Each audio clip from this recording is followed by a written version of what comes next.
Sir जी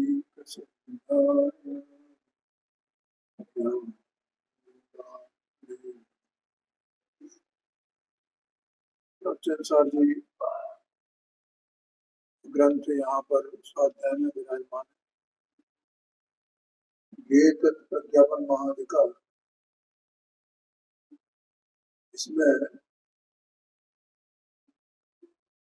विगत 3 गाथाओं 106 number की, 107 नंबर की, 108 नंबर की 3 गाथाओं में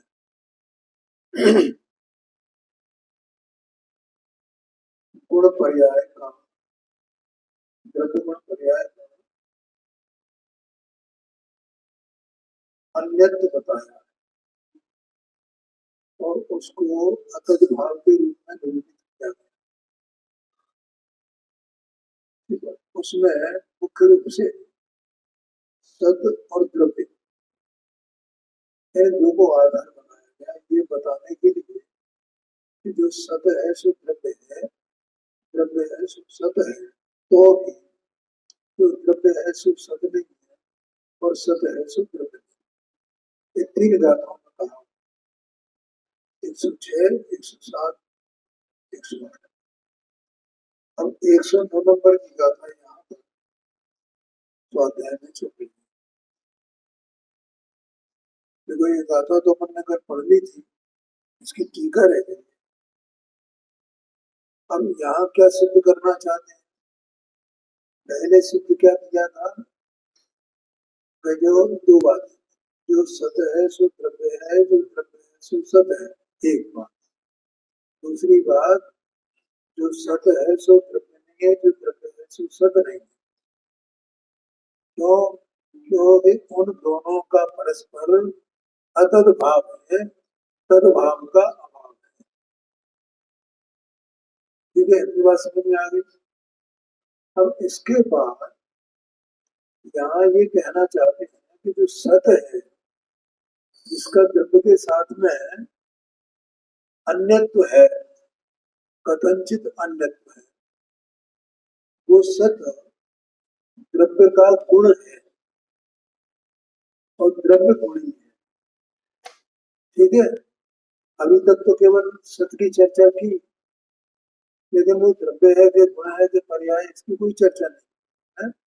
अब यहाँ पर तो सामान्य चर्चा थी और इसी के लिए थी कि द्रव्य को सत सिद्ध करना है। क्या करना है? द्रव्य को सत सिद्ध करना है। द्रव्य का जो परिणाम है वो सत है, विकार सत है, ये सिद्ध करना था। तो करने के बाद फिर अब प्रश्न है सत है क्या चीज? ठीक है, तो उन्होंने कहा सत्य जो है वो द्रव्य का एक गुण है, तो द्रव्य गुणी है, ऐसा कहा है। तो ये बात बता रहे हैं।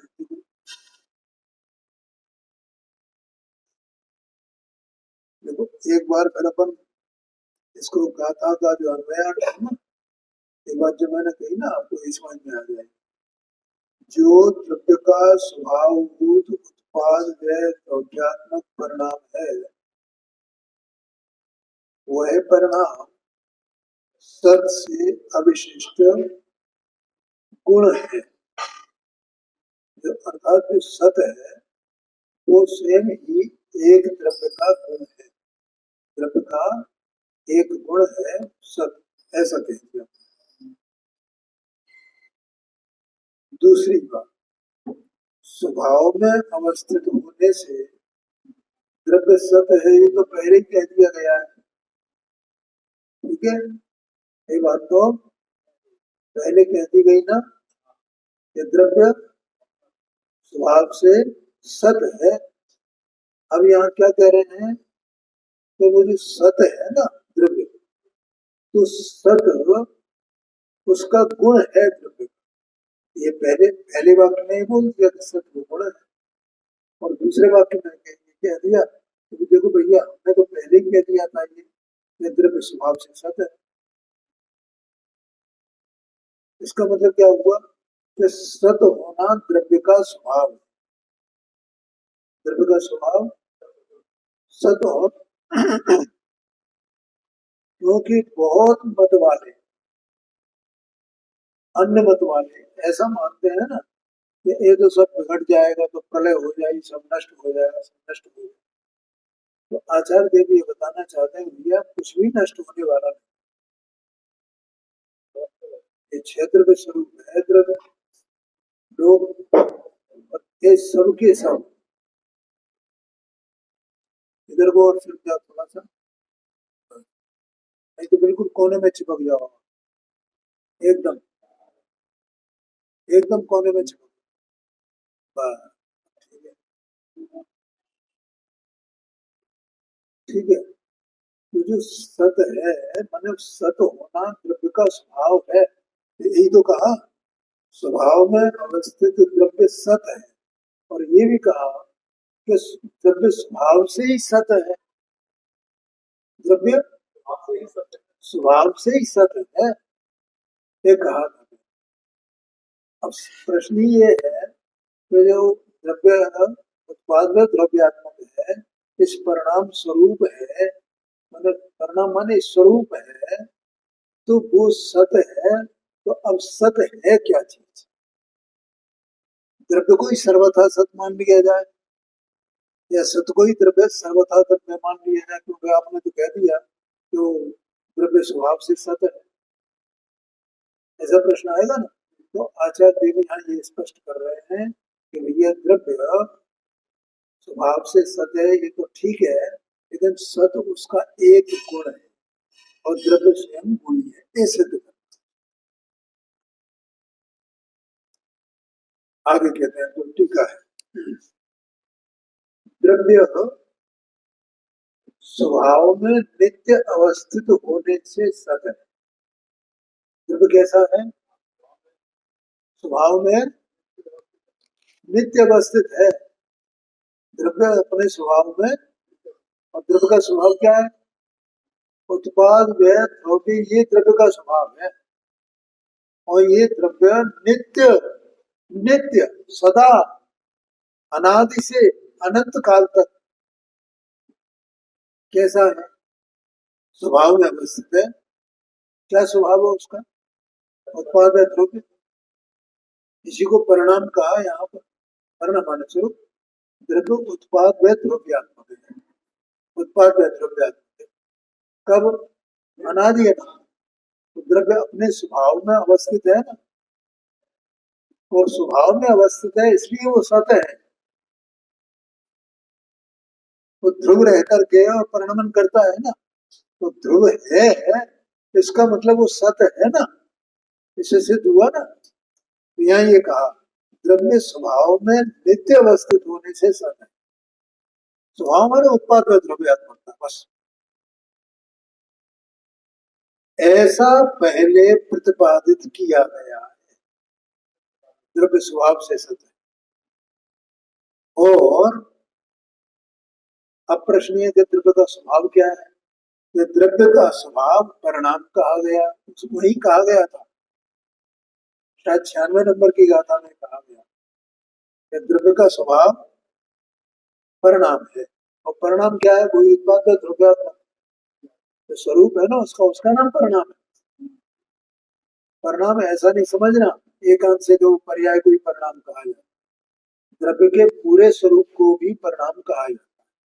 और पंचास्त्र का संग्रह में भी ये बात आई है, यहाँ द्रव्य की बात चलती है तो वो पूरा परिणाम उसका, उसका स्वरूप परिणाम है ना उसका, कहा गया है। ठीक है, इतनी बात पहले आ गई, टीकाकार आचार्य देव की बात करें। अब यहाँ यह सिद्ध किया जा रहा है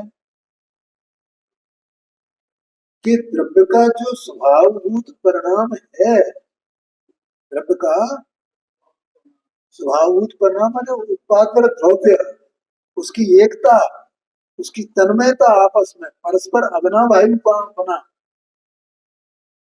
वे कभी टूटते नहीं है, कभी बिखरते नहीं है, कभी अलग होते नहीं है। जो द्रव्य है सो उत्पाद में सहित ही है, जो उत्पाद में है सो द्रव्य सहित ही है। द्रव्य होने पर भी उसके उत्पाद का अभाव नहीं होता है, अथवा तो द्रव्य का उत्पाद नहीं होता है, द्रव्य का व्यय नहीं होता है। आया क्या नहीं है? और उत्पाद व्यय भी उसके साथ में ध्रुव नहीं हो जाते हैं। ये जो परिणाम है उसका द्रव्य का स्वभावभूत परिणाम, ऐसा वो स्वभाव से सत है। अब यहाँ ये सिद्ध किया जा रहा है कि जो द्रव्य का स्वभावभूत परिणाम, अब स्वभावभूत परिणाम समझ में आ गया ना? त्रिकाल, उसका बिल्कुल अखंडपना, ज्यों का त्यों कायमपना,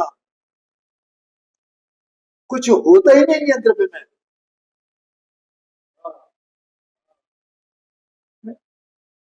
ध्रुव है तो भी उसमें परिणमन है, परिणमन है, परिणमन उत्पाद रूप है, तो भी द्रव्य का नाश नहीं होता है, द्रव्य का उत्पाद नहीं होता। तीनों की एकता परस्पर है, अप्रथकपना है, दोनों में उत्पाद है और द्रव्य में अविनाभावीपना है। कभी तीन काल में वो ऐसा हो ही नहीं सकता है कि द्रव्य रह जाए और उत्पाद सब निकल जाए, या उत्पाद सब द्रव्य का जितना है वो सबका उत्पाद व्यय हो जाए, व्यय हो जाए। कभी ऐसा हो ही नहीं सकता। ऐसा स्वरूप है, ऐसे स्वरूप को यहाँ आचार्य देव ने कितनी गाथाओं द्वारा बताया है। 95, 96, 97, 98, 99, 100, 101, 102, 103, 104, वहां तक बताया है उन्होंने। कितनी गाथाएं होगी देखो, 10 गाथाएं, 10 गाथाओं में स्वरूप बताया, एक एक कर, गजब है। ठीक है, तो द्रव्य का जो स्वभाव परिणाम है वही सत से अविशिष्ट, माने सत कहो कि उसको गुण कहो, सत है ना, तो सत में, क्योंकि सत अकेला एक एक गुण ही है बस, और कुछ नहीं है। सत क्या है? सत को देखा जाए, जो सत सत सत ऐसा बार बार कहा जा रहा है, तो वो सत क्या है? भले ही ऐसा कहा जाता हो कि सत है वह द्रव्य है, द्रव्य वह सत है, ये तो बिल्कुल वैसा ही हो गया ना, जैसे जो ज्ञान है सो आत्मा है, आत्मा है सो ज्ञान है। लेकिन तो भी ज्ञान तो एक गुण है ना। ऐसे ही द्रव्य का लक्षण क्या है? सत लक्षण है द्रव्य का। क्या कहा? जैसे ज्ञान आत्मा का लक्षण है, ऐसे सत द्रव्य का लक्षण है। सत द्रव्य लक्षण ऐसा है कि नहीं आया? ओ, सत द्रव्य का लक्षण है। ठीक है, इसलिए वो एक गुण है। द्रव्य का लक्षण सत है भाई, अनादि अनंत है ना द्रव्य, तो सत हुए बिना वो अनादि अनंत कैसे हो सकता है? और द्रव्य का स्वभावभूत परिणाम कोई उत्पाद है, द्रव्यात्मकता, तीनों की एकता, त्रिकाल, और ऐसी जो एकता है वो त्रिकाल है। ठीक है, वो एकता अविनाभावीपना, उनके उसके बिना वो नहीं होना, उसका उसके बिना वो नहीं होना, ऐसा जो अविनाभावीपना उसका है वो सत है, त्रिकाल है। ठीक है, तो वो सत जो है वो वास्तव में एक गुण है द्रव्य का, ऐसा कहा।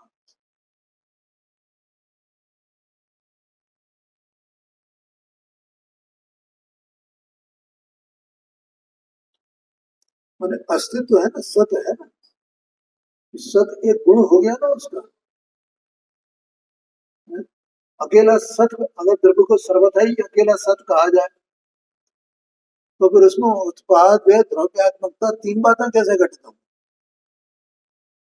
ठीक है, फिर तो वो अकेला कूटस्थ हो गया ना, सत है, सत है बस, तो वो गुण भी नहीं हुए उसमें, गुण कैसे रहेंगे?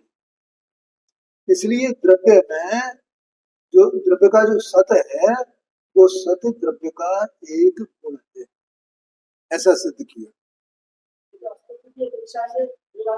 हाँ जी, हाँ जी, हाँ जी। उसका अस्तित्व है ना, कब से है, कब तक रहेगा, क्यों है, क्योंकि उसमें एक सत नाम का गुण है। कोई कारण होना चाहिए ना उसमें, कि ये सत क्यों है, वो ये अनाज से क्यों है, अनंत काल तक क्यों रहेगा। समझ में आया ना। तो इसका मतलब वो, इससे ये पता चलता है वो सत है, सत है मानो वो निरंतर सत्ता, सत्ता उसकी बनी रही है, निरंतर सत्ता बनी रही है। तो निरंतर सत्ता बनी रही तो इसका कोई कारण कुछ होगा ना, कि भैया वो जो सत्ता बनी रही उसकी, तो उसी को हम सत कह रहे हैं। और सत है वो उस द्रव्य का एक गुण है, एक स्वभाव है। जैसे आत्मा का ज्ञान एक स्वभाव है, स्वभाव को होकर गुण कहो, ऐसे ही सत भी द्रव्य का स्वभाव है, और स्वभाव होने से वो उसका एक गुण है।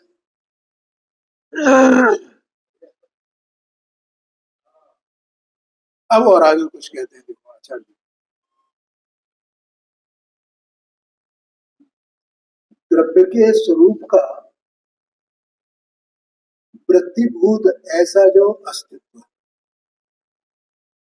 द्रव्य के स्वरूप का वृत्तिभूत, वो अपन ने अभी जो बात की ना उसी, इसका अर्थ वो ही है कि द्रव्य अनाद से उत्पाद में द्रव्यत्मकता की एकता उसकी नौ की तो एक डटी है, और वो अनंत अनंत अनंत अनंत अनंत अनंत अनंत अनंत अनंत अनंत काल हो गया। तो हर समय है, ऐसा एक प्रवाह है पने का उसमें चल रहा है ना। तो ये जो उसमें है पने का जो प्रवाह चल रहा है, उसका नाश कभी होता नहीं है। इसको यहाँ कहा द्रव्य के स्वरूप का, द्रव्य के स्वरूप की वृत्ति। ठीक है, ये क्या कही गई, ये द्रव्य के स्वरूप की वृत्ति है। ये कौन सी वृत्ति है, है अनंत काल तक है, कभी उसका अभाव नहीं होगा ना, ये उसकी वृत्ति है द्रव्य। ठीक है, अब इस वृत्ति का भूत माने कारण, द्रव्य के स्वरूप का, द्रव्य के स्वरूप की जो वृत्ति है, उस वृत्ति का कारण कौन है, के अस्तित्व। इससे समझ में आ जाता है उसका अस्तित्व है ना, वो अस्तित्व बना रहा है ना उसका, वो आगे भी रहने वाला है ना, जो अनंत काल से है तो आगे भी अनंत काल तक रहने वाला है ना, अनंत काल में जिसका अभाव नहीं हुआ है, ऐसी उसकी वृत्ति है ना द्रव्य की। तो जो अस्तित्व, या अस्तित्व में सामान्य शब्द है ये, विशेष शब्द तो वो सत है। अस्तित्व माने है ना, है कब से है, अनंत काल हो गया, अनंत काल, ऐसा उसका उसमें है पने का प्रवाही पना निरंतर चला रहा है ना। तो इससे उसके अस्तित्व का पता चलता है ना, कि उसका अस्तित्व पहले भी था और आज भी था, अनंत काल पहले भी था और आज भी है। इसलिए अस्तित्व को तो यहाँ सामान्य शब्द समझना, और सत के द्वारा उसे ही विशेष किया गया। आ गया समझ में। देखो इसलिए कहा द्रव्य के स्वरूप का प्रतिभूत ऐसा जो अस्तित्व, बस ख्याल में आ गया भैया हरीश भाई। द्रव्य के स्वरूप का, स्वरूप के स्वरूप का प्रतिभूत, तो द्रव्य के स्वरूप की वृत्ति क्या है, और उसका मूल कारण क्या, कि अस्तित्व। उससे क्या पता चलता है, इसका अस्तित्व पहले अनंत काल पहले भी था, बीच में भी था, आज भी है, अनंत काल बाद भी रहेगा। ऐसा भगवान ने अपने केवल ज्ञान में देखा है ना, जाना है ना। तो ये उसकी वृत्ति है ना।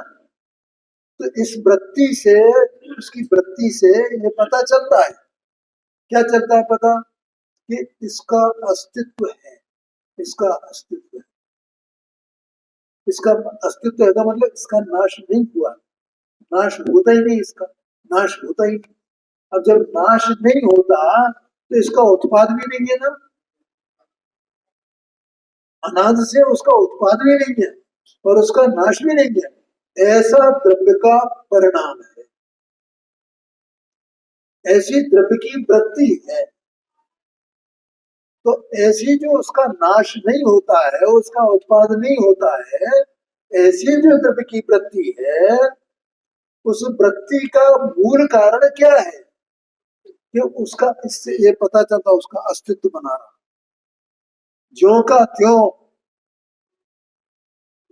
अस्तित्व बना रहा। तो यहाँ कह रहे हैं उस अस्तित्व का द्रव्य प्रधान कथन के द्वारा उसे शब्द सत शब्द से कहा जाता है। आगम में उस अस्तित्व को सत शब्द से कहा जा रहा है, वैसे ये समझ लें। हाँ जी, हाँ जी, हाँ जी, हाँ जी। ये प्रतिकार समझ में आ गया ना, और भूतकार समझ गया मैंने, कारण उसका, प्रति का कारण उसका अस्तित्व है ना। ठीक है का मतलब अस्तित्व है, अस्तित्व का मतलब है पना, उसका है पना सदा का। अस्तित्व है का मतलब, कि अस्तित्व है का मतलब कि इसका नाश ही नहीं हुआ, अनाज से है, इसका मतलब इसका उत्पाद भी नहीं हुआ है, न उत्पाद हुआ न इसका नाश हुआ है। ऐसी वृत्ति इसकी है ना द्रव्य की। तो ऐसी वृत्ति क्यों है, इसका मतलब क्या पता चलता है कि इसका अस्तित्व बना रहा, ज्यों का उत्पाद है द्रव्य मतलब। अब वो जो अस्तित्व बना रहा है इसका, तो ये अपने ज्ञान में आ जाता ना अस्तित्व, हाँ भाई अस्तित्व है, अनंत काल से अस्तित्व है, अनंत काल तक रहने वाला है, कभी इसका नाश होने वाला है ही नहीं। और जब नाश ही नहीं है तो इसका उत्पाद भी नहीं है ना। उत्पाद क्यों नहीं है, क्योंकि अनाज से है। नाश क्यों नहीं है, कि अनंत काल तक रहेगा, ऐसी उसकी वृत्ति है ना। तो ये उसके सदा काल एक अस्तित्व को बताता है ना। तो उस अस्तित्व को यहाँ द्रव्य की प्रधानता से क्या कहा जा रहा है, द्रव्य का सत, इस शब्द से कहा जा रहा है। उस अस्तित्व को क्या कहा, ये द्रव्य का सत है। आ गया समझ में। कथन के द्वारा सत शब्द से कहा जाता है। अब उससे अविशिष्ट, उस अस्तित्व से अनन्य, ठीक है। माने अब उस सत में है विशेषता क्या है, वो अस्तित्व है ना, अब अस्तित्व आ गया ना उसकी, उसकी विशेषता है अस्तित्व बना रहे हैं। उसकी विशेषता क्या हुई, अस्तित्व बना रहना। उसे सत, पहला तो उसको सत शब्द से कहा गया, फिर दूसरा कि वो अस्तित्व बना रहा, ये उसमें अस्तित्व बनाए रखा है, उसका अस्तित्व बना हुआ है, बना हुआ है, बना हुआ है। तो ये उसकी विशेषता हुई ना, उसी विशेषता को यहाँ गुण के द्वारा कहा जाता, ठीक है। उससे अविशिष्ट माने उसमें और कोई दूसरा गुण नहीं है, उसमें ये है कि द्रव्य नित्य है बस। गुणभूत ही द्रव्य स्वभाव भूत परिणाम है, जो सत शब्द से कहा गया, उस सत शब्द को गुणभूत कहा गया है, ठीक है। सत क्या है, उस एक गुण को धारण करने वाला। उससे पता चलता है कि ये द्रव्य के गुण के रूप में है। गुणभूत माने द्रव्य के, अभी एक विशेषता हुई ना, द्रव्य का अभाव नहीं होता है, द्रव्य का उत्पादन नहीं होता है, नया नहीं हुआ है द्रव्य, इसे पता चलता है। तो ये द्रव्य का सत जो है वो एक गुण हुआ ना।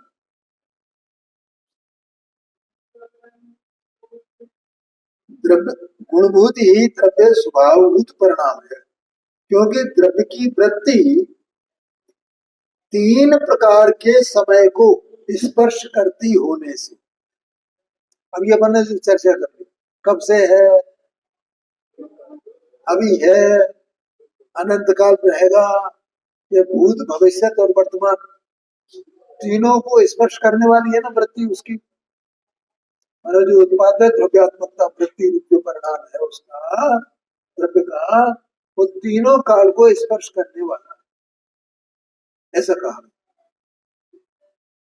स्पर्शित करती होने से वह वृत्ति अस्तित्व प्रतिक्षण उस स्वभाव रूप परिणमित तो होती है। उत्पाद द्रव्यात्मकता को लिए हुए उसी स्वभाव से वो परिणमित हो, उसी स्वभाव से परिणमित हो, इसलिए वो उसका, अब उसमें वृत्ति भी शामिल है,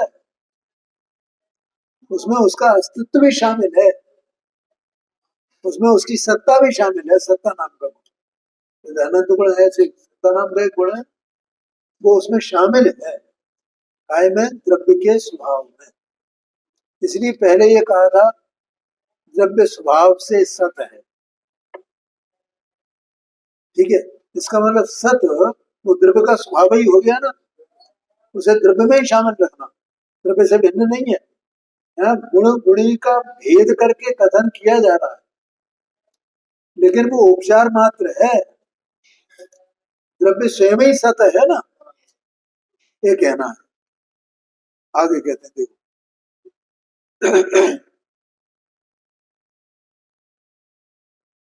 प्रथम तो द्रव्य का स्वभावभूत परिणाम है, माने द्रव्य अपने स्वभाव में है। द्रव्य का स्वभाव क्या,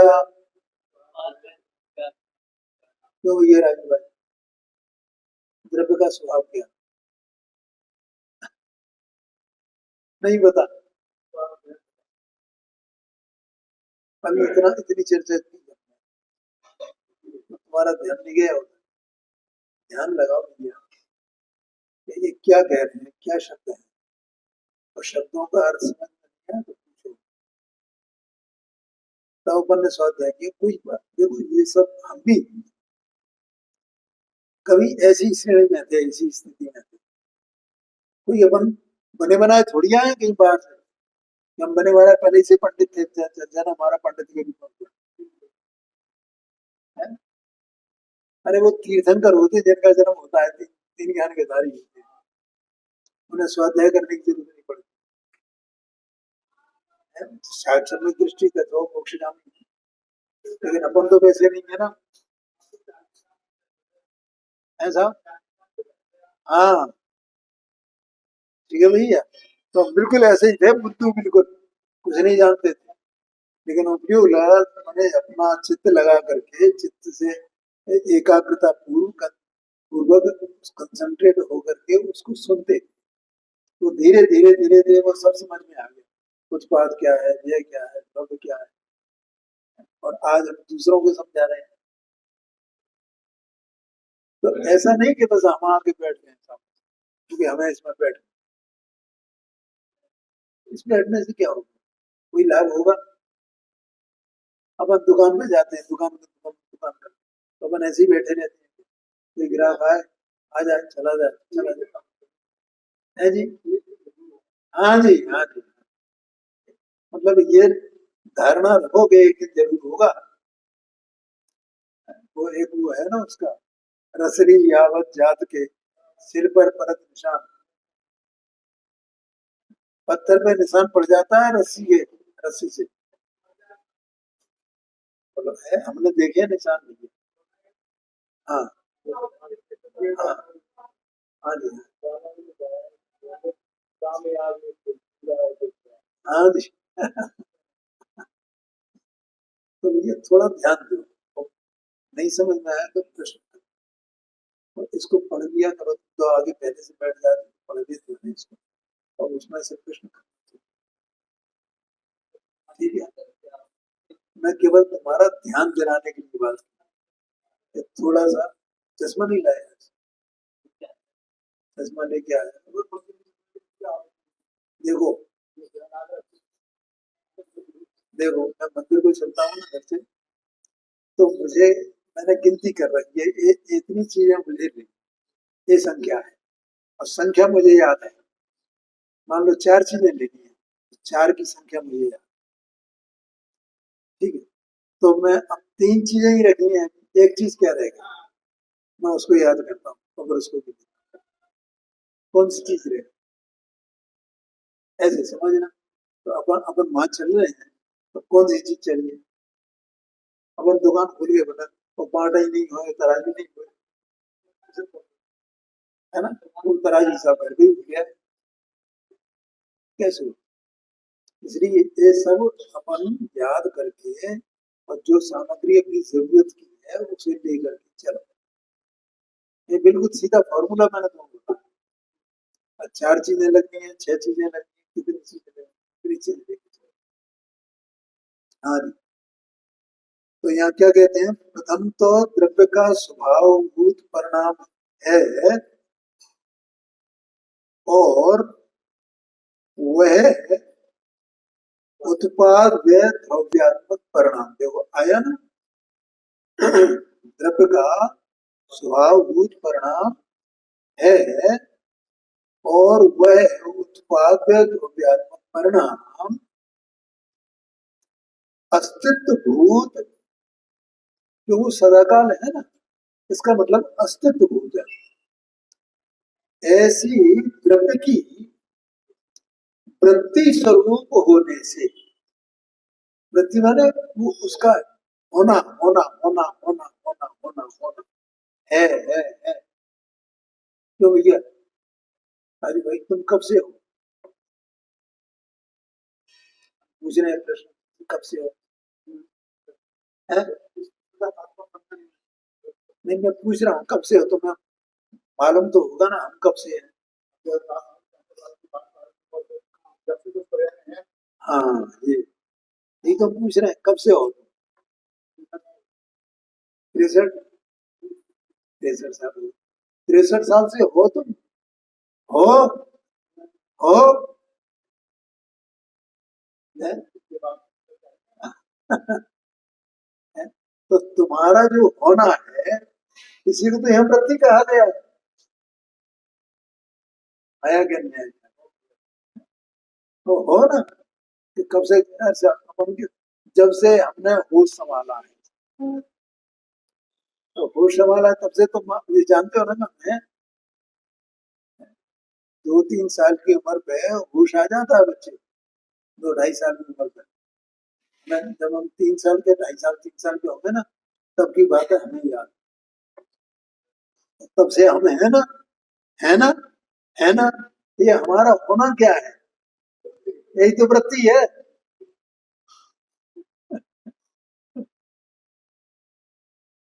हाँ जी, हाँ जी, और वह अस्तित्व भूत ऐसी द्रव्य की वृत्ति स्वरूप होने से, क्योंकि वो है ना, है है, इसका नाम वृत्ति स्वरूप, सत से अविशिष्ट, और वही जो हम आचार्य देव कह रहे हैं कि भैया हम जो सत शब्द का उपयोग इस शुरू से करते आ रहे हैं, इस अधिकार में करते आ रहे हैं कि नहीं करते आ रहे हैं, जितनी गाथाएं आई किसी में सत का, सत सत जो है शब्द उसका अभाव हुआ है क्या। हाँ, ये बताना चाहते हैं आचार्य देव कि वो उसी को जो वृत्ति है उसकी, उसी को यहाँ सत शब्द से कहा जा रहा है। सत से अवशिष्ट माने वो अस्तित्व कहो कि सत कहो, एक ही बात है, द्रव्य विधायक गुण ही है, द्रव्य की रचना करने वाला है वो, माने वो द्रव्य की रचना में वो अस्तित्व या वृत्ति या सत वो शामिल है उसमें, वो सत के बिना नहीं है, ये बता रहे। इस प्रकार सत्ता और द्रव्य का गुण गुणीपना सिद्ध किया, ठीक है जी, हाँ हाँ जी, हाँ, द्रव्य सत है, इसका मतलब मुझे अपना भरोसा आ गए, मैं सत हूँ और सत मेरा गुण है, मैं अनाद से हूँ और अनंत काल तक रहूंगा, और वो मेरे द्रव्य की रचना, मैं जो चेतन वस्तु हूँ ना, इतना तो समझ में आता भैया, यहाँ कितनी चीजें हैं इसमें, कौन कौन सी, एक तो ये मुर्दा है नहीं, और दूसरा चेतन। इस दो में से मैं कौन हूँ? मैं मुर्दा हूँ कि चेतन हूँ? हाँ, ये बात। अपने को कौन मुर्दा मानेगा? कोई मानेगा कि मैं मुर्दा हूँ?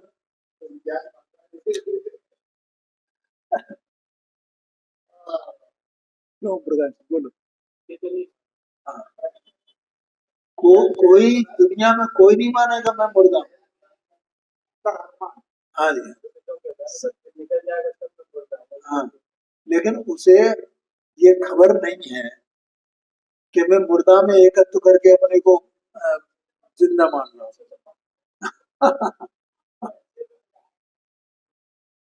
समझ गए ना? ये तो मुर्दा है, कब है ये मुर्दा बताओ? अभी हर क्षण ये मुर्दा है। हाँ जी, हाँ जी। ऐसे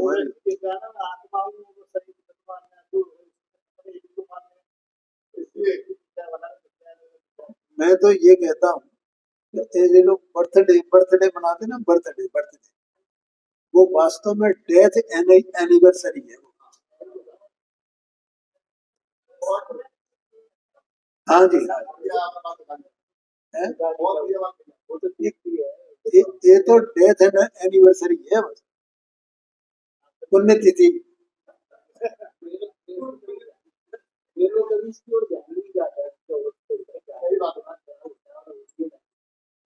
समझिए ना, इतना मर चुके हम, ये डेथ एनिवर्सरी है, बर्थडे जो मनाते हैं।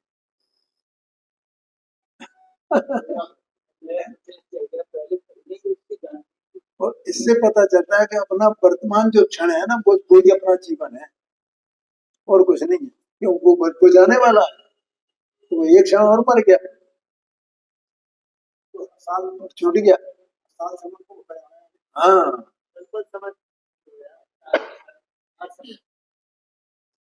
अब देखो यहाँ ये कहते हैं, अब यहाँ पर कहते हैं गुण और गुणी के अनेकत्व का खंडन करते हैं।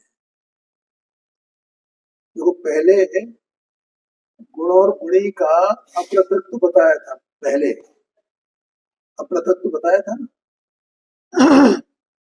और फिर उनका अन्यत्व बताया, और अन्यत्व को अतद भाव कहा, तदभाव का अभाव। अब यहाँ ये बताना चाहते हैं कि गुण और गुणी न्यारे न्यारे नहीं, फिर ये बताना चाहते हैं। पहले अन्यत्व के हिसाब से बताया, अप्रतत्व के हिसाब से बताया। अब वो सत को लिया ना अकेला सत पहले, अब सत को गुण सिद्ध कर दिया। अब ये आगे की जो गाथाएं आने वाली हैं कुंद कुंद देव की, और उनकी जो टीका करेंगे आचार्य देव, तो उसके आधार पर यहाँ ये बात आचार्य देव ने यहाँ ये लिख दिया है जी।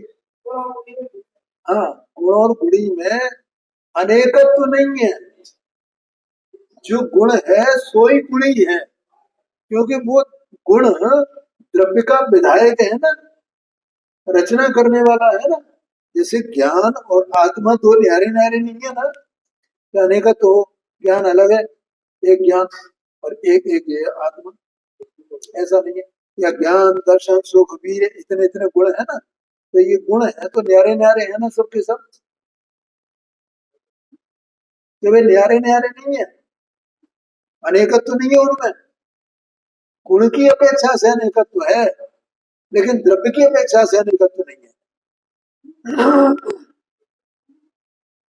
गुणों का परस्पर में अनेकत्व है, लेकिन गुण की अपेक्षा से गुणों में अनेकत्व नहीं है, एकत्व ही है। क्या कहा? नहीं आज है जी। हाँ जी, हाँ जी, हाँ जी, हाँ जी, हाँ जी। कारण क्या है कि अपन शुरू से सत सत सत सत ऐसा, तो ऐसा लगता है कि ये सत जो है वो बाहर है, वो सत आगे चिपट गया है, कि नहीं नहीं वो उसका गुण है, और गुण है तो कैसा है कि गुणी के साथ उसका अनेकत्व तो नहीं है, जो गुणी है सो गुण है, जो गुण है सो गुणी है। ठीक है, क्यों? गुण गुण भी तो सत है ना उसे, तो वो सत गुणीमय है, गुणी उस गुणमय है, वो एक ही है, ये कहना चाहते हैं। बोलो समझ में आया कि नहीं आया? दो बातें। पहली बात, गुणों का परस्पर अनेकत्व है इस अपेक्षा से, गुणों का परस्पर अनेकत्व है, लेकिन गुणी की अपेक्षा से जो गुणी उन अनंत गुणों को धारण करता है, तो उसमें कोई भेदपना है क्या? क्या नहीं है, उनमें कोई भेद ही नहीं है। वहां गुणों में भेद नहीं है, गुणी को देखा जाए, गुणी में गुणों का अ, ये दो बात है। गुणों का परस्पर भेद होने पर भी गुणी में गुणों का भेद नहीं है, ये बताना है। ठीक है भैया, समझ में आ गया? गुणों में परस्पर भेद होने पर भी, अन्य अन्य पना होने पर भी गुणी में गुणों का कोई भेद नहीं है। वो गुणी है, वो अनंत गुणों को धारण करने वाला है, तो अभी गुणों का भेद नहीं है, ऐसी द्रव्य की रचना है, ये बताते हैं। देखो, अब अपन गाथा पढ़ेंगे और अन्वयार्थ पढ़ेंगे। नत्य गुणोत्तिव कोई पच्चाउत्तीयवा बिना दब्बम दग्वत्तम गुण भावो तम्माशय तम्मादप्पम स्वयं सत्ता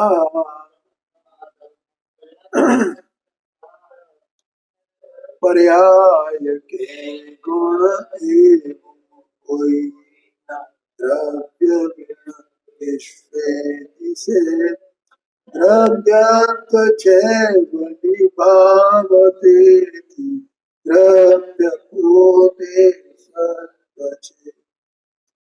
अन्वयार्थ है, इस विश्व में गुण ऐसा कुछ या पर्याय ऐसा कुछ द्रव्य के बिना नहीं होता।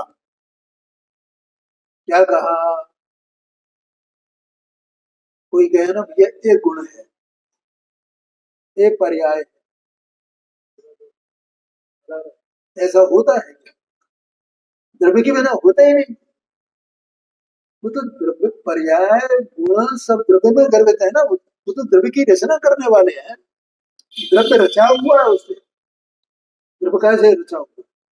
गुण पर्यायों से। तत्व सूत्र में गुण पर्याय द्रव्य,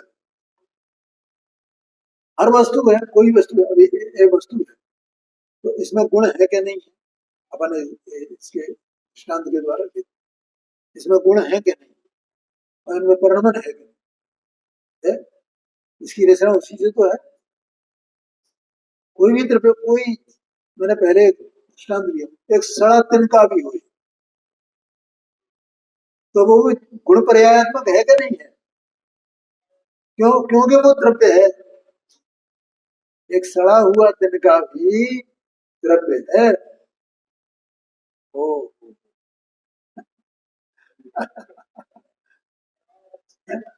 उसके बिना ऐसा थोड़ी है, वो ऐसा वो एक सड़ा तिनका है, ये तो पर्याय है। देखो ये बढ़िया चीज सोने की पीलापन देखना, ये तो गुण है। नहीं है भैया, वो द्रव्य के बिना है ही नहीं। और पीछे अपन ने 89 नंबर की गाथा पढ़ी थी, उसमें लिखा हुआ है कि जो जो भी तुम्हें अवस्था दिख रही है वस्तु की, उस अवस्था को उस द्रव्य से संबद्ध करो। वो अवस्था द्रव्य के बिना नहीं है, और तुम्हारे ज्ञान के विषय बनेंगी जो वो अवस्थाएं ही बनेंगी, लेकिन तुम अकेली अवस्थाओं को पकड़ के रह जाते हो। तुम्हारा कर्तव्य क्या है? तुम्हारा माने तुम ज्ञान हो ना, तो ज्ञान का कर्तव्य क्या है? कैसे जाना है उसको? कि उसकी पर्याय को जानने पर पर्याय को द्रव्य से संबद्ध करो।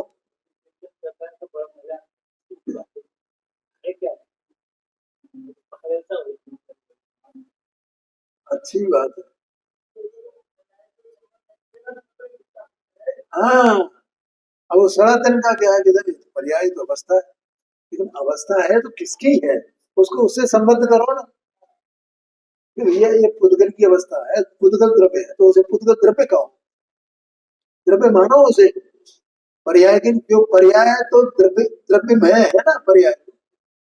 तो तुम अपन क्या करते हैं, पर्याय को अकेले की देखते हैं, तो पर्याय को अकेले को देखते हैं, इसलिए अपन पर्याय मूल है, हम द्रव्य से संबद्ध करते ही नहीं उसका। ऐसा है, तो ऐसा कुछ नहीं है। और द्रव्य तो वह भाव है, द्रव्य तो क्या है, एक भाव है, एक स्वरूप है, अर्थात अस्तित्व गुण है, इसलिए द्रव्य स्वयं सत्ता है। उसका कोई स्वरूप है ना द्रव्य का, उस स्वरूप है तो है, उसका है अभी है की बातचीत, तो इसका मतलब उसका अस्तित्व है ना, उसका गुण है ना वो। तो ऐसा यहाँ ये कहा गया है कि वो गुण है, प्रभु द्रव्य में। आगे